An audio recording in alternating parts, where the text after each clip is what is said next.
बिस्मिल्लाहिर्रहमानिर्रहीम। अल्हम्दुलिल्लाहि रब्बिल आलमीन। अल्लाहुम्मा सल्लि अला सय्यिदिना मुहम्मद व अला आलिहि व सहबिहि व बारिक वसल्लिम। अल्हम्दुलिल्लाह। अल्लाहुम्मा फ़क़िहना फ़िद्दीन व अल्लिमना तअवील व अल्हिमना बिफ़ैज़ि फ़ज़लिका रुश्दना या रब्बिल आलमीन। तो अल्हम्दुलिल्लाह, आज के दर्स में हम इंशाअल्लाह नबुव्वत देखने वाले हैं। अब अक़ीदा में हमने जैसे आपसे इससे पहले अर्ज़ किया था इब्तिदा में कि अक़ायद को अक्सर उलमा जो है तीन हिस्सों में बांटते हैं, तक़सीम की जाती है अक़ायद के उलूम के। वो है अल इलाहियात होते हैं, इलाहियात, और अन्नुबुव्वात और अस्समइयात। इलाहियात में हम अल्लाह सुब्हानहू व तआला के मुताल्लिक़ अक़ीदा क्या होना चाहिए ये पढ़ते हैं। नबुव्वत में हम अंबिया अलैहिमुस्सलाम के मुताल्लिक़ क्या होना चाहिए हमारा अक़ीदा वो पढ़ते हैं। और समइयात में हम, जिसमें अक़ल का अमल दखल नहीं है, उन अक़ायद पर गुफ्तगू होती है। तो हम फ़िलहाल इलाहियात तक़रीबन हम कर चुके हैं, तो नबुव्वत पर अब आते हैं। तो नबुव्वत में हम देखेंगे कि नबी एक होता है और एक होता है रसूल। तो दोनों में फ़र्क क्या है, नबी और रसूल?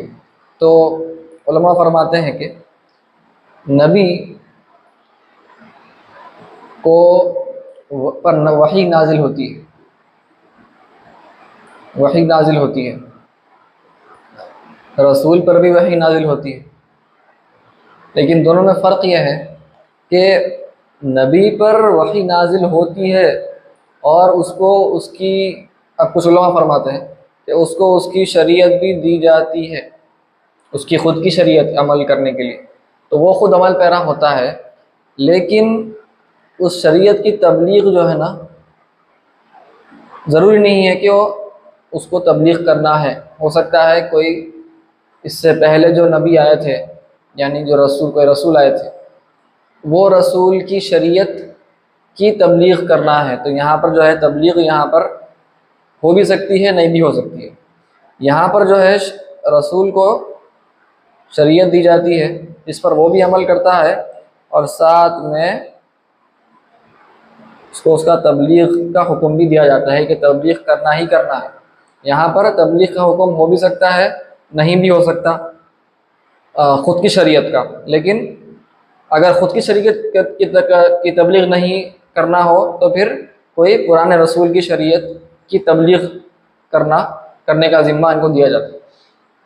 तो ये एक ऊपर ऊपर से आप समझ सकते हैं एक किस्म का एक ख़ास यानी असल जो फ़र्क है दोनों में यही है कि रसूल जो है उसको शरीयत खुद की मिलती है, उसकी शरीयत उसके लिए ख़ास, और वो शरीयत की तबलीग का हुक्म भी दिया जाता है।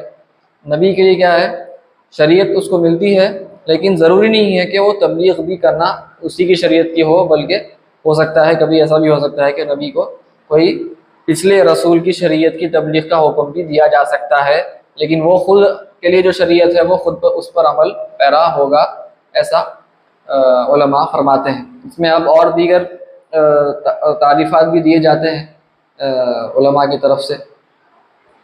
फ़िलहाल इतना काफ़ी है। तो अभी तो इसका अगर आप गौर करेंगे आप, तो हर नबी, अगर आप गौर करेंगे इसको, अगर ऐसा लिख सकते हैं आप कि एक सब डायग्राम के तौर पर ऐसा कर सकते हैं कि रसूल और ये नबी हुआ। तो हर नबी, ये पूरे नबियाँ हैं समझिए आप, तो हर नबी जो है वो रसूल भी है। ये पूरा डायग्राम जो है नबियों का है।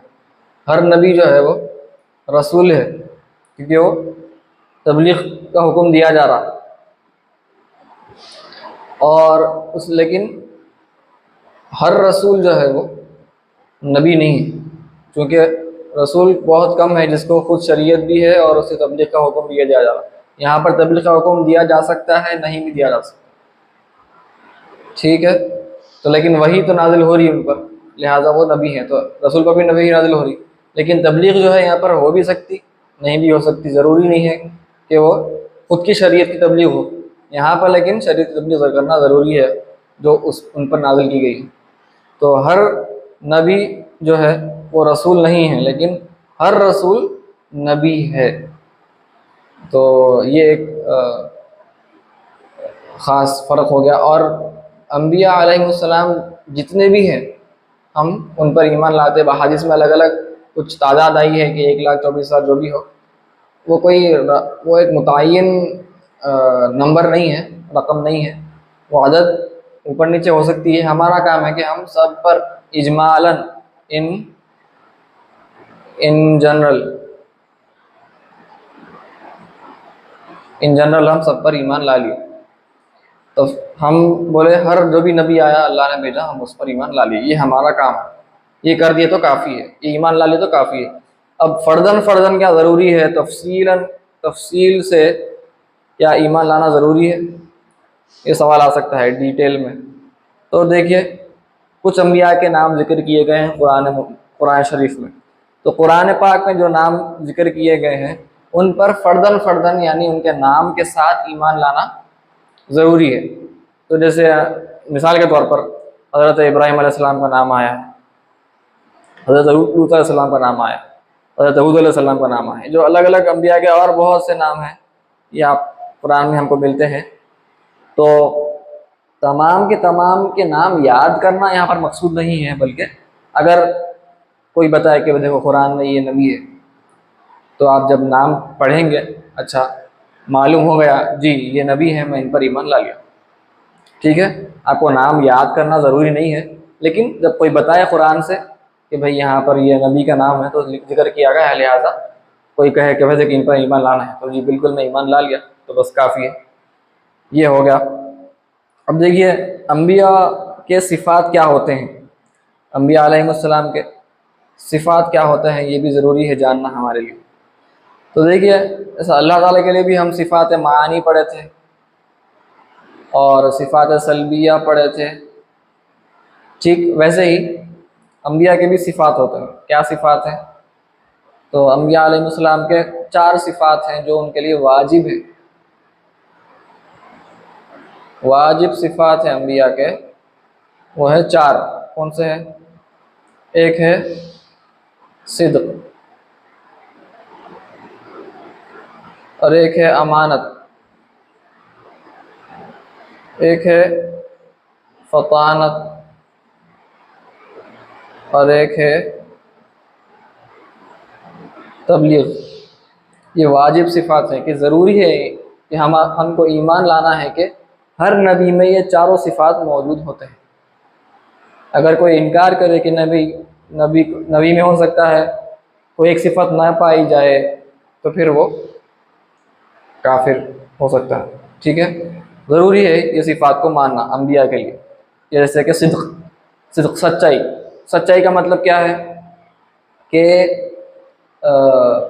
ये ईमान लाना कि अम्बिया अलैहिमुस्सलाम जो कुछ भी अल्लाह ताला ने उनको हुक्म दिया है शरीयत के मुताल्लिक़, दीनी उमूर में, दुनियावी उमूर नहीं बल्कि दीनी उमूर में अल्लाह ने जो भी उनको ख़बर दी है गैब की ख़बर, वो गैब की ख़बर हम तक पहुँचाना सच्चाई के साथ, ये अम्बिया अलैहिमुस्सलाम के लिए वाजिब सिफ़त है। क्योंकि अगर नबी सच्चा ना होगा तो फिर शरीयत जो हम तक पहुँच रही है, हो सकता है कुछ शरीयत है कुछ झूठ हो, तो नाउज़ुबिल्लाह ये नहीं हो सकता।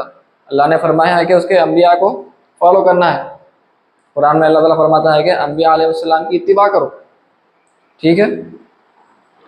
तो अम्बिया अगर झूठ कहेंगे माअज़ल्लाह, तो फिर अल्लाह की इत्तिबा कैसे हो सकती है? तो लिहाजा सिद्क़ सच्चाई ज़रूरी है नबी में, दीनी उमूर में इत्तिबा होने के लिए दुरुस्त। अमानत क्या है? अमानत का बेसिकली इसको इस्मत भी कहते हैं। इस्मत यानी अम्बिया अलैहिमुस्सलाम जो है वो शरीयत में जो चीज़ नापसंद हो वो कभी नहीं करते। जैसे कि गुनाह है, छोटा से छोटा गुनाह भी, वो मकरूह काम भी वो नहीं कर सकते, क्योंकि अब फिर से वही बात आती है कि अल्लाह ने फरमाया कि अम्बिया अलैहिमुस्सलाम जो कहें उनको फॉलो करो, वो तुम्हारे लिए उसवा हसना है, तुम्हारे मुक्तदा है, तुम्हारे लिए खुदवा है, तुम्हारे लिए मिसाल है। तो तुम उनकी इत्तिबा करो, उनकी पैरवी करो। अगर वो खुद गुनाह करेंगे, गुनाह भी ना हो, मकरूह, अगर कोई मकरूह अमल भी करे, गुनाह नहीं भी हो, कोई मकरूह अमल, मकरूह तंजीही अगर है, ये अमल भी अगर वो करेंगे, मकरूह का मतलब क्या है? डिसलाइक। शरीयत में कोई चीज़ नापसंद है, अगर से कि वो मकरूह तंजीही है, गुनाह नहीं है, लेकिन अंबिया से अगर वो सरजद होगा, उसका मतलब क्या होगा कि वो चीज़ शरीयत में पसंदीदा है। ये तो फिर ये बात में एक किस्म का क्या हो गया? तजाद हो गया, कॉन्ट्राडिक्शन हो गया। तो यह नहीं हो सकता। लिहाजा अंबिया अलैहिस्सलाम अमानत की सिफत पाई जाती है, ज़रूरी है, और उनसे कोई मकरूह काम हरगिज़ नहीं हो सकता। मकरूह काम अगरचे कि वो गुनाह ना हो, वो नहीं हो सकता, वो मासूम है, अल्लाह ने उनकी हिफाजत फरमाई है। कोई भी शरीयत में नापसंदीदा अमल अगर है जो अल्लाह को नापसंद हो, तो वो काम कभी भी अंबिया अलैहिस्सलाम नहीं कर सकते। ये बात अक़ीदा हमारा होना ज़रूरी है। फताना, फताना जो है, ये आप उसको इंटेलिजेंस का है या और कोई लफ्ज़ है अंग्रेज़ी में, विट भी कहते हैं, कि अक्लमंदी। अक्लमंदी अक्ल है कि सामने वाले को के साथ अगर मुनाजरा वगैरह हो, अपने अक़ायद साबित करना हो, तो अंबिया अलैहिस्सलाम जो हैं इतनी ज़्यादा महारत रखते हैं, इतनी ज़्यादा अक्ल रखते हैं कि वो सामने वाले को मुनाजरे में शिकस्त दे सकते हैं।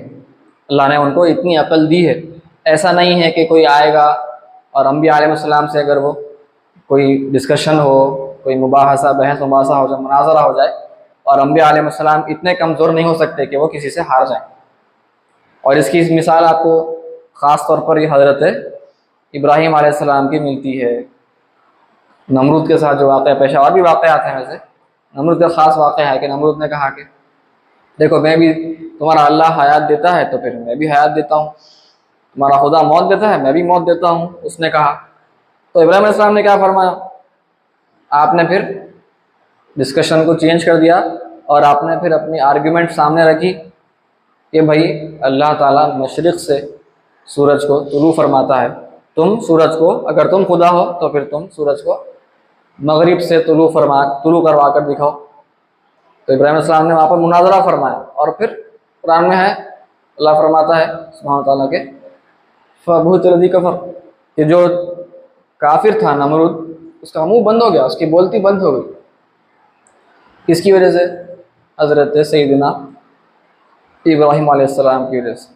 तो ये फ़ताना है, अक्लमंदी है, इंटेलिजेंस, ये अंबिया अलैहिस्सलाम के वास्ते ज़रूरी है, क्योंकि आपको लोगों को मनाना है, अपनी बात मनवाना है। अपनी बात जब ही मनवा सकता है इंसान जब वो अक्ल वाला हो। अक्ल ना हो तो फिर वो लोगों को अक्ल से अपनी बात नहीं मनवा सकता। हाँ, किरदार भी ज़रूरी है। किरदार तो अमानत में आ गया, किरदार अमानत में आ गया, और अक्ल जो है वो फ़तानत में आती है। तो किरदार से भी सिद्क़ भी किरदार में आता है, किरदार से भी अमानत भी है, फ़तानत, दोनों ज़रूरी है। और तबलीग, अब जो कुछ भी अल्लाह ताला ने अंबिया अलैहिस्सलाम पर वही नाजिल फरमाई है, अंबिया पर वाजिब है, ज़रूरी है कि वो उसको हम तक पहुँचाए, क्योंकि अगर वो नहीं पहुँचाएंगे तो कल के दिन उम्मतें कह सकती हैं कि देखिए अल्लाह, हम तक तो पैगाम पहुँचा ही नहीं, तूने तेरे रसूल को, तेरे नबी को पैगाम दिया था, उन्हें हुक्म फरमाया था, लेकिन उन्होंने हम तक पैगाम पहुँचाया ही नहीं, लिहाजा हम मुकल्लफ नहीं रहे। हमसे सवाल कैसे हो सकता है, हमारा आज हिसाब कैसे हो सकता है? लिहाजा अंबिया अलैहिस्सलाम पर तबलीग वाजिब है, और वो अपने तबलीग में कामयाब हैं, उन्होंने अपना पैगाम पहुँचाया है, वो सक्सेसफुल रहे हैं। ठीक है, तो उम्मत ये नहीं बोल सकती कि अंबिया ने हम तक पैगाम नहीं पहुँचाया। ये बात ज़हन नशीन कर लेना है कि तबलीग जो है, अंबिया अलैहिस्सलाम तबलीग करते हैं, उन पर यह वाजिब है, और ये तबलीग में कामयाब भी होते हैं, अपना पैगाम वो पहुँचा कर ही इस दुनिया फ़ानी से फिर दुनिया उखरवी में उनको मुंतकिल किया जाता है। तो ये हो गया वाजिब सिफ़ात। अब ये वाजिब सिफ़ात के उल्टे जो है वो मुस्तहील है, यानी मुहाल, इम्पॉसिबल क्या है, मुहाल सिफ़ात क्या है? ये जो थे नेसेसरी एट्रीब्यूट्स, और ये जो है ये थे इम्पॉसिबल अभी इम्पॉसिबल क्या है, इम्पॉसिबल सिफात क्या है अम्बिया के, इसके उल्टे हैं। सिद्क, सिद्क का उल्टा क्या हुआ? कज़िब, झूठ बोलना। तो ये नहीं हो सकता, अम्बिया अलैहिस्सलाम झूठ नहीं बोल सकते। अल्लाह ने जो भी उनको दीनी उम्र में उन पर वही नाजिल फरमाई है, वो वही के मुतालिक वो झूठ नहीं बोल सकते। वैसे ही अमानत का उल्टा क्या हुआ? खियानत। शरीयत में कोई नापसंद कोई अमल है, वो अम्बिया करना उसको खयानत कहेंगे, वो खयानत नहीं कर सकते वो। वैसे ही फताना, फताना का उल्टा होता है बलादा, कि अक़ली एतबार से कमज़ोर होना, बेवकूफ़ होना। ये नहीं हो सकता, अम्बिया अलैहिस्सलाम बेवकूफ़ नहीं हो सकते, कभी नहीं हो सकते। और तबलीग, तबलीग का उल्टा होगा कितमान, छुपाना। जब अम्बिया का काम ही है कि वो उनको दीन की दावत देना उनका काम है, तो वो अगर छुपाएंगे तो फिर दीन की दावत कैसे हो सकती है? लिहाजा कितमान भी करना उनके लिए इम्पॉसिबल है। ठीक है, ये इम्पॉसिबल। वैसे ही कुछ और सिफात हैं अम्बिया के लिए जायज़ सिफात क्या है? अम्बिया के लिए जायज़ सिफात क्या होंगे? जैसे बशरियत है। बशरियत जो है, अम्बिया बशर हैं, अम्बिया मलाइका नहीं है, अम्बिया जिन नहीं है, अम्बिया इंसान है, अम्बिया इंसान है। ये बशरियत है, क्योंकि हमको जो भेजे गए हैं अम्बिया हमारी ही जिन्स के हैं, वो बशर हैं, अम्बिया बशर हैं। कोई कहे कि अम्बिया बशर नहीं है तो फिर वो काफिर हो जाएगा। अम्बिया इंसान अलैहिमुस्सलाम। और अम्बिया को जैसे इंसानों को बीमारी वगैरह या जो कोई भी अमराज हो सकते हैं, वो हो सकते हैं उनको, ठीक है। तो नॉर्मल, ऐसे नॉर्मल अमराज, ऐसे अमराज जो आदि बोल सकते हैं आप, या अमराज आदि, अमराज नहीं, मैं यहाँ पे आराज लिखूंगा। आराज यानी ऐसे चीज़ें उनको लायक होती हैं, जैसे सोना खाना, सोना खाना, ये उनके जो जिस्मानी बशरी तकाज़े हैं, ये हो सकते हैं। सोना खाना और पीना वगैरह वगैरह, हाजत से फारिग होना, ये जो इंसान बशरी तकाज़ा होता है, वो तकाज़े उनको हो सकते हैं। चूँकि बशर का तकाज़ा है, ये हर इंसान को होता है, लिहाजा ये तकाज़े उनको हो सकते हैं, ये इनके लिए जायज़ है। और देखिए जायज़ है, देखिए वो ज़रूरी नहीं है, यानी वाजिब जो है सिद्क़, अमाना, फ़ताना, ये ज़रूरी है, इनके पर ईमान आना ज़रूरी है। यहाँ पर जो जायज़ सिफ़ात है, खैर बशर का तो कुरान में खुद जिक्र है, लिहाजा वो ज़रूरी हो गए, लेकिन एक किस्म से वो अक़ली एतबार से अगर आप देखें तो वो जायज़ है। और एक तीसरा ये है कि ऐसे अमराज जो उनको ऐसे मर्ज़ नहीं होना चाहिए, अब जैसा सोना खाना पीना, तकाज़े जो भी हैं बशरी तकाज़े, उसके अलावा बीमार भी पड़ सकते हैं, उनको बुखार वगैरह आ सकता है, ये इंसान को होता है, इसमें वो सेकंड कैटेगरी में आता है। लेकिन ऐसे बीमारियां जिसकी वजह से उनकी अज़मत में कुछ कमी आ जाए, इंसान लोगों के दिलों में उनके लिए उनकी मंजिल, उनकी कदर व मंजिलत जो है वो कम हो जाए, कमतर हो जाए, इस किस्म के उनको बीमारियां नहीं हो सकते। ये इम्पॉसिबल है कि अमराज जो है, जो जिससे लोग मुतनफ़िर होते हैं, ऐसे अमराज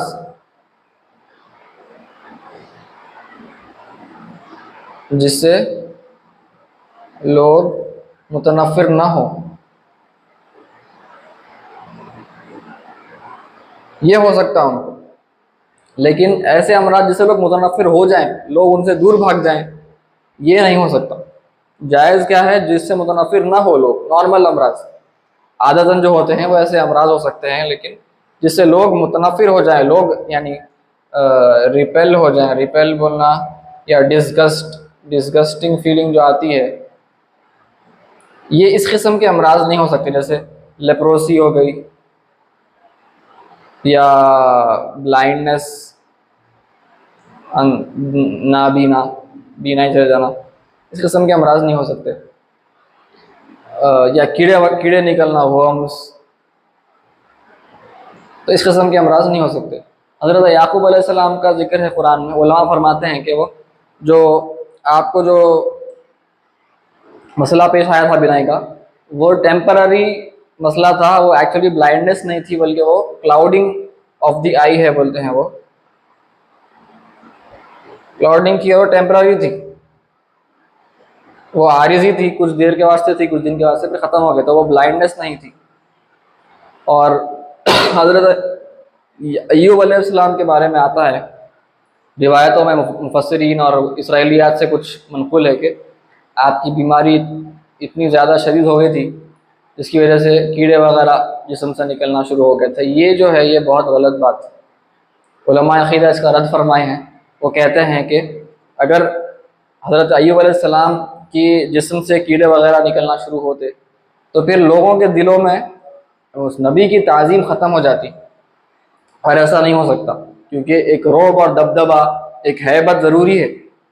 पैगाम पहुंचना है, तबलीग अगर आपकी सक्सेसफुल होना है तो उसके वास्ते लोगों के दिलों में रोब और एक दबदबा होना पड़ता, वो हैबत होना पड़ता। तो वो हैबत अगर आप इस किस्म के अमराज उनको पेश आ जाएं तो फिर वो दबदबा और रोब ख़त्म हो जाता, तो वो पैगाम फिर तबलीग हो नहीं सकती। लिहाजा अल्लाह ताला इस किस्म के अमराज में उनको मुब्तला नहीं फरमाता। तो लिहाजा वो कीड़े मकोड़ों की जो भी रिवायात हैं वो सब झूठ हैं, वो इसराइलियात हैं, वो हमारे इल्मी रिवायात में से नहीं है, बल्कि वो यहूद व नसारा की तरफ से घड़े हुए रिवायतें हैं।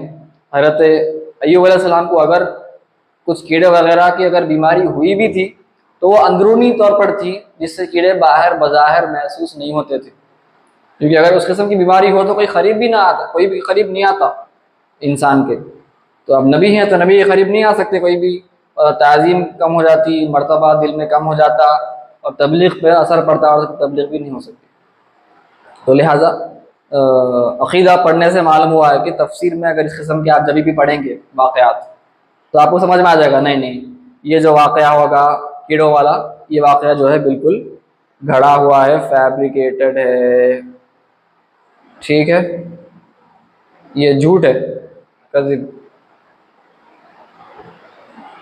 ठीक है, तो इस किस्म से हम आज नबूवत थोड़ा सा पढ़ लिए हैं, वाजिब सिफ़ात पढ़ लिए, मुहाल इम्पॉसिबल सिफ़ात पढ़ लिए, और जो जायज़ है अम्बिया के लिए वो भी पढ़ लिए हैं अल्हम्दुलिल्लाह। इंशाअल्लाह आगे हम और मज़ीद क्या मौज़ूआत वो देखते हैं। अभी फ़िलहाल मेरे ख़्याल से नबूवत के लिए इतना काफ़ी है, इसमें और तफ़सीलात रहेंगे, लेकिन फ़िलहाल अभी के वास्ते इंशाअल्लाह काफ़ी है। व सल्लल्लाहु तआला अला खैरि खल्क़िही व नूरि अर्शिही सय्यिदिना मुहम्मदिन व अला आलिहि व सहबिही अजमईन वल्हम्दुलिल्लाहि रब्बिल आलमीन।